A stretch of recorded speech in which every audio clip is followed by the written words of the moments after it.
getting outside your comfort zone, and also understanding the value of time and reprioritizing your life to be able to do that. And for some of you, it might be taking that scary step in leaving a job, or if you got a lot of side hustles going on, maybe cutting one off that's not giving you the ROI you're looking for. We really need to be doing self audits once every 6 months or so, at least once a year. And we go, where am I spending all my time? What's my time worth? And how can I better allocate time towards the things that I care about personally?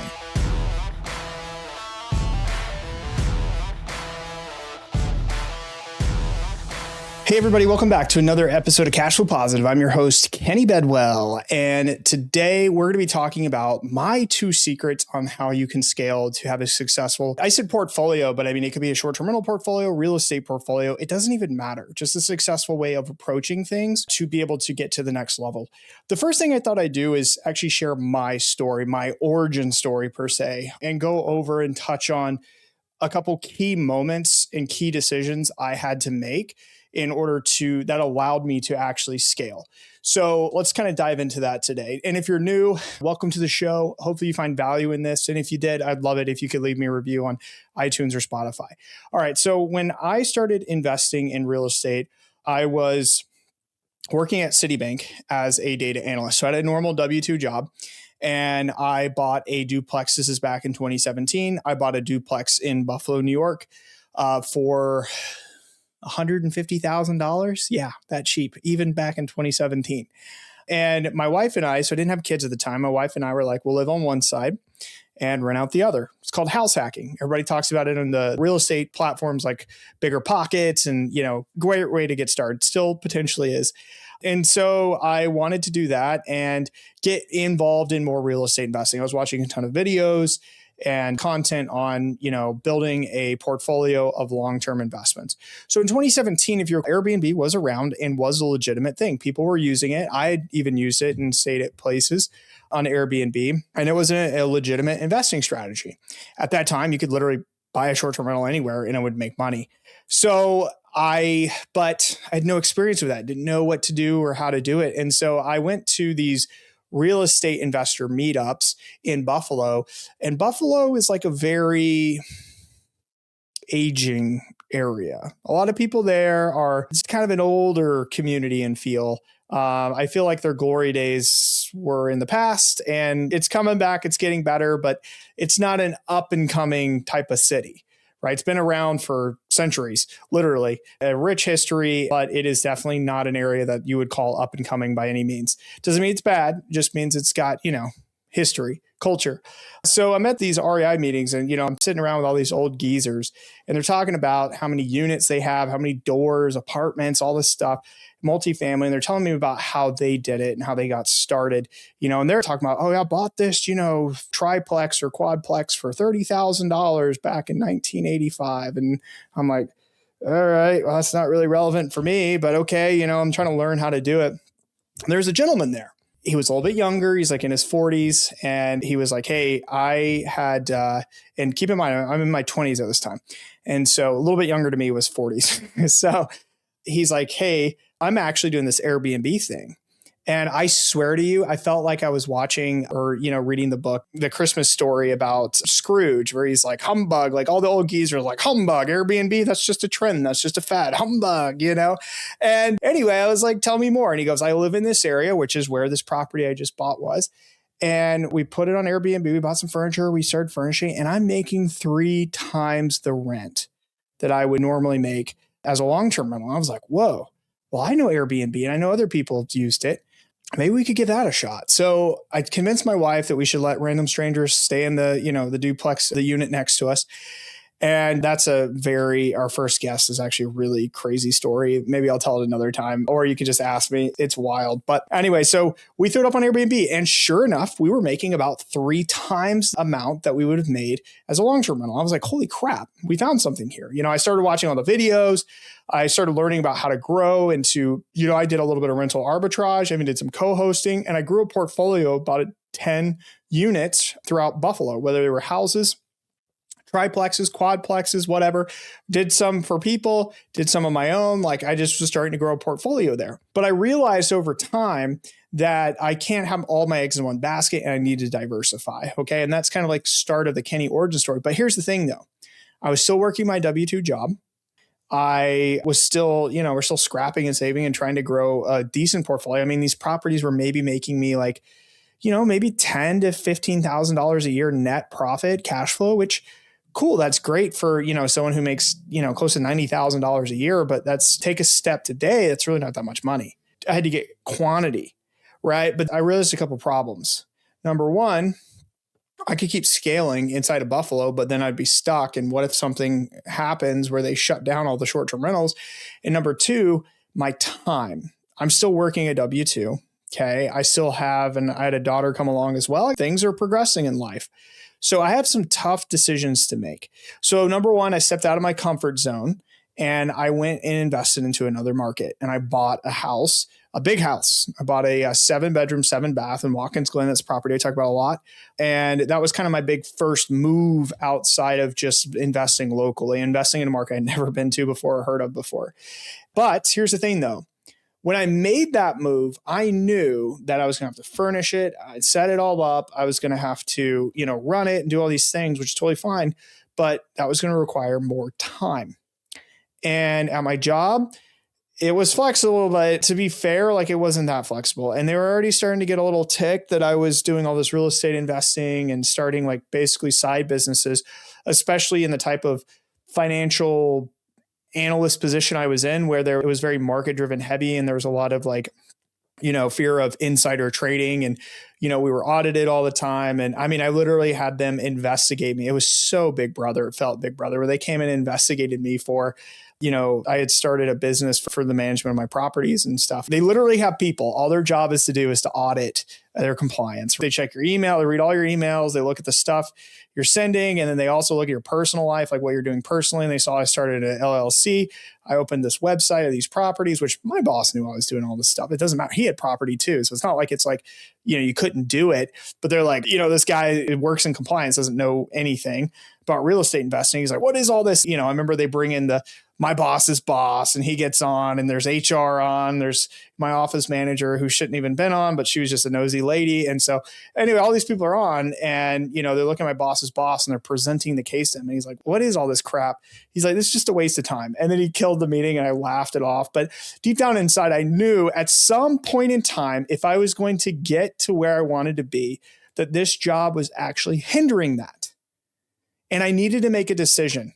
Right. And so my decision, the point, and it's going to be different for everyone, but my point of scaling to realize I needed to scale was I had this moment where I was like, man, if I continue in this job, number one, they might try to find something legally and fire me, which, okay, you're kind of doing me a favor and, kicking me and making me figure it all out. But number two, is this really in line with what I want to do with my life? No, it's not. Right. I don't want to be in corporate. I don't want to climb the corporate ladder. I hate corporate talk. There's just so much like, the drama and the politics. It's so irrelevant and it's just stupid. I'm sure a lot of you who are working jobs right now, you're probably like, yeah, I hate, certain aspects about my job, right? The politics or the drama or the rules or some of the things that just don't make sense. And I was like, I don't want to do this. And I'm like, I really like sat down. I was like, what do I need to do to get out? How do I map this out? And I came up with a number. I was like, cool. If I can replace my W-2 income with my rental income, and I was about 50% of the way there. And so that's when I went and I bought the Watkins Glen property, which doing the math, I was like, man, I can actually replace my income by buying this property. I took a big step and I quit. I left. And there were people who were like, what? And there were other people who were like, we saw this coming. Like you definitely were building something that was you were going to take it to the next level. And I'm not going to lie, guys, it was incredibly scary to leave a very dependable W-2 with good insurance, paid time off. I think I had like 4 weeks vacation for the year, like, the benefits, all that stuff. Yes, it was scary. It was like, oh, what are we going to do? We got to buy our own insurance now. I've got a kid, a newborn, all this stuff. But I realized that I needed to do it. And what it did for me afterwards, and this is going to get to the main subject here of the scaling is it gave me a massive commodity that I didn't realize was incredibly valuable. And this commodity, everyone knows it's valuable, but yet we don't act like it's valuable sometimes by our actions. And that's time. When I was able to leave my W-2 job, I was no longer tied to, hey, the boss needs you, or you got this stupid, pointless meeting you have to attend, or, you actually have to do some work. There was no, I had to go into the office, right after COVID. And so they were making us come back to the office 2 or 3 days a week. It was so stupid to justify the real estate, but whatever. So you got that. It's just a lot of, and I'm like, man, when I left that behind, I'm like, I have all this time. Not I have all this free time. I have all this time to accomplish what I want to accomplish. I have my properties producing income, but now I have more time to brainstorm. I have more time to make phone calls, more time to reach out and network and, talk to people and figure out how to get to the next property, how to grow my own portfolio, whether it's partnering with people or just buying the right property with the funds that I have. And so the leaving the W-2 was a scary part, but it was actually gave me the flexibility and the freedom to take my abilities to the next level. And that's honestly when I started to scale. It wasn't doubling down on the things I was comfortable with, which is the second thing I'm going to talk about in a second. But it wasn't, oh yeah, go and get another unit, another apartment, right? Cool. That's another $10,000 a year.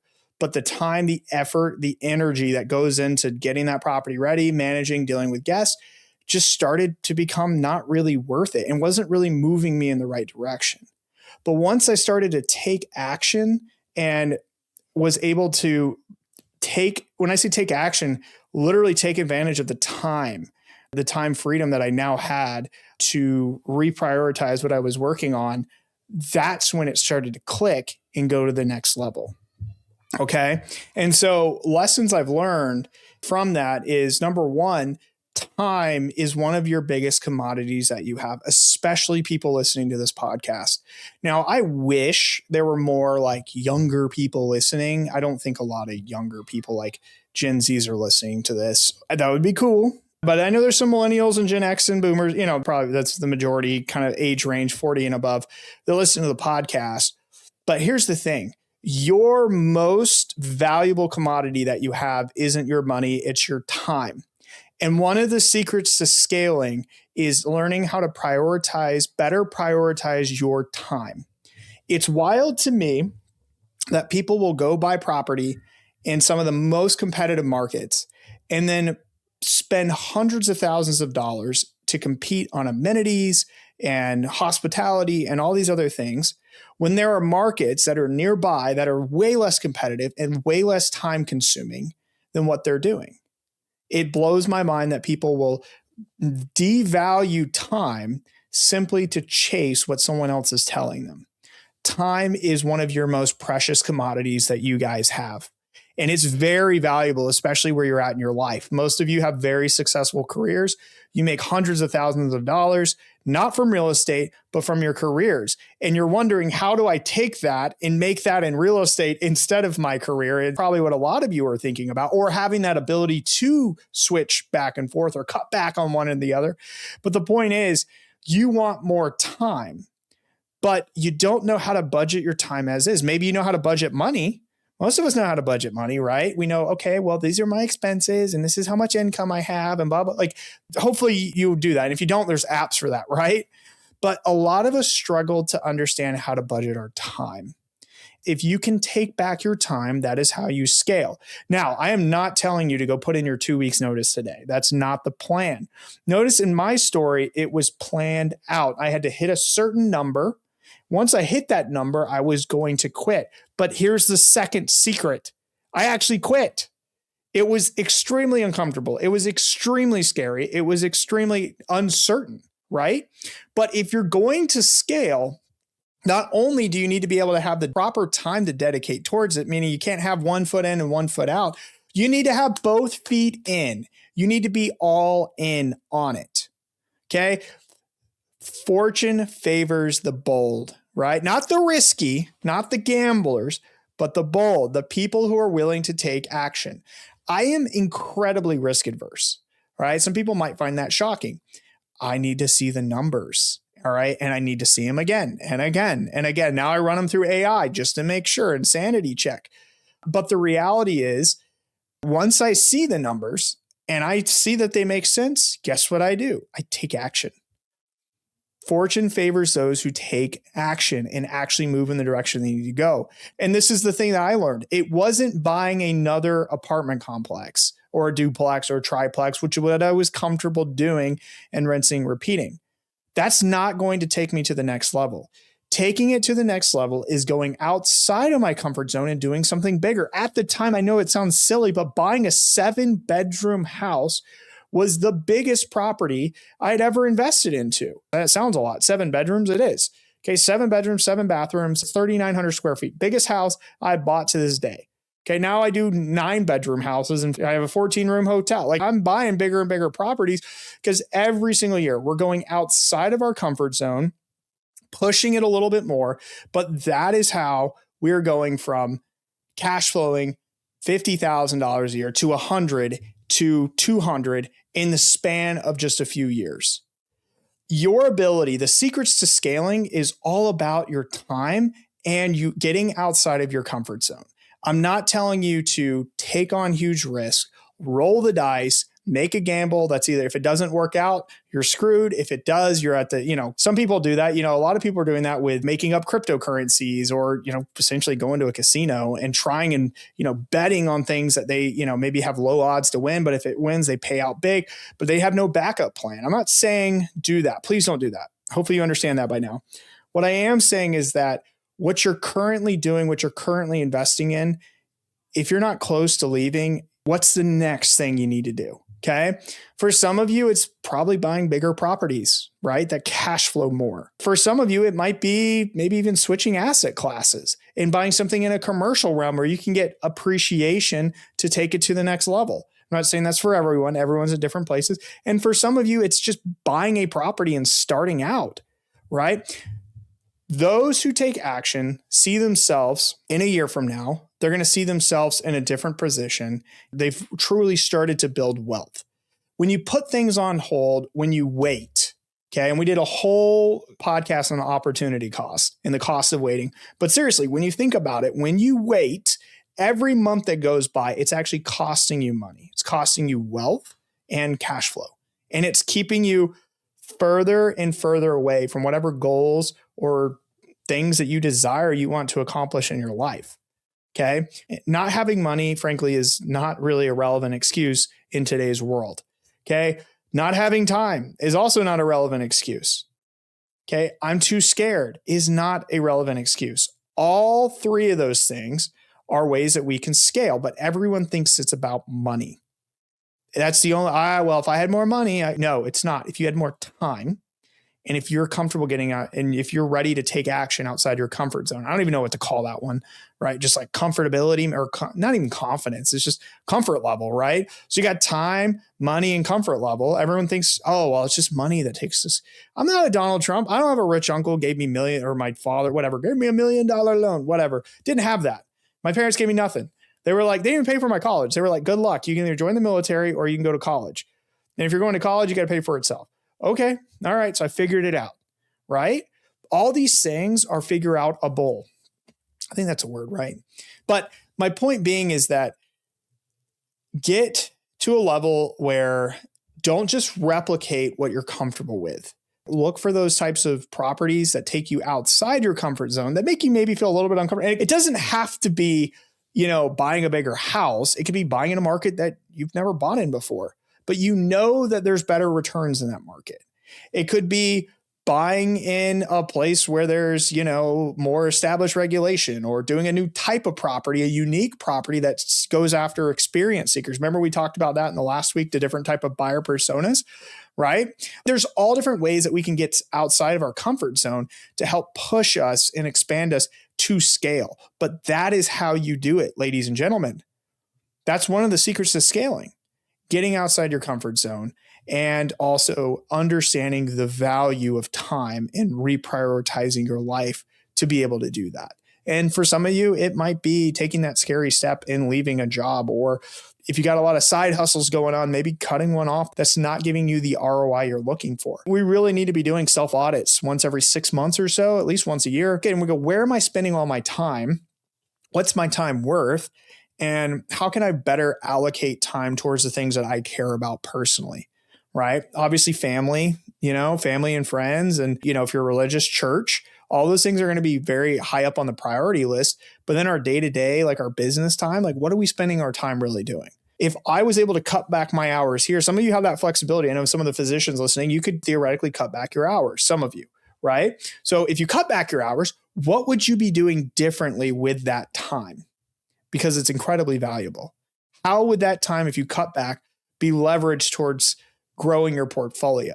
And if you can answer that question, then you know what you need to do. But it's got to be mapped out like that. It can't just be like, oh, well, Kenny says if I quit my job, I can scale.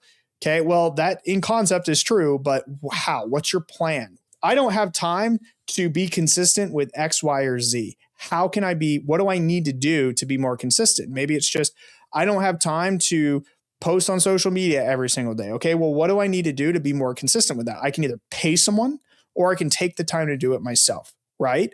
You have to break these things down. Start at the high level and then break them down to understand where your bottlenecks are. And for some of you, it's just inaction, right? Well, I'm afraid to buy a property out of state, and I don't really have a lot of time to look for property out of state. Okay, so what do? You either take the time or you pay someone else to do it for you. Another really good example of this is understanding that being consistent is the key. Finding deals or getting to the next level of whatever you're trying to do or portfolio is all about being consistent. So if you're in and out, you're like, okay, I start something and I stop it and then I go back to it. You're never going to master it to be better to get you to the next level.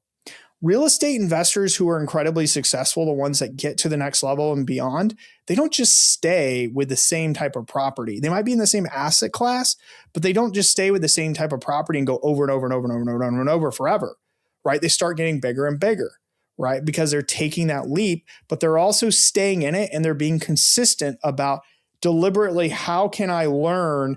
Because that's how you overcome risk. It's through experience, but also education. So you have to have time to educate yourself, but you also have to be comfortable taking action and essentially taking on the risk. So anyway, really what I've seen in my life and what I can kind of pass on to you today is value your time, respect your time, do time audits, figure out how you can do it or what you can better spend your time on to grow your portfolio. If you're serious about growing your portfolio, and take action, do something about it. Okay, because it's just every month that goes by that you don't do anything just gets 1 month further away from hitting the goals and the dreams that you think about.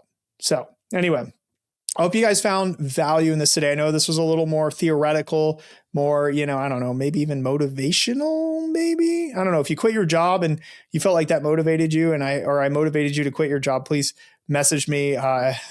That's kind of scary to think about, but it's quitting your job is scary to leave it for, investing, but it's also liberating and it's incredible. It really is a life-changing moment. If that's what you desire, I hope you do find that someday soon. So anyway, my name is Kenny Bedwell. I hope you enjoyed this episode and I will see you next week for next week's special episode of Cash Flow Positive.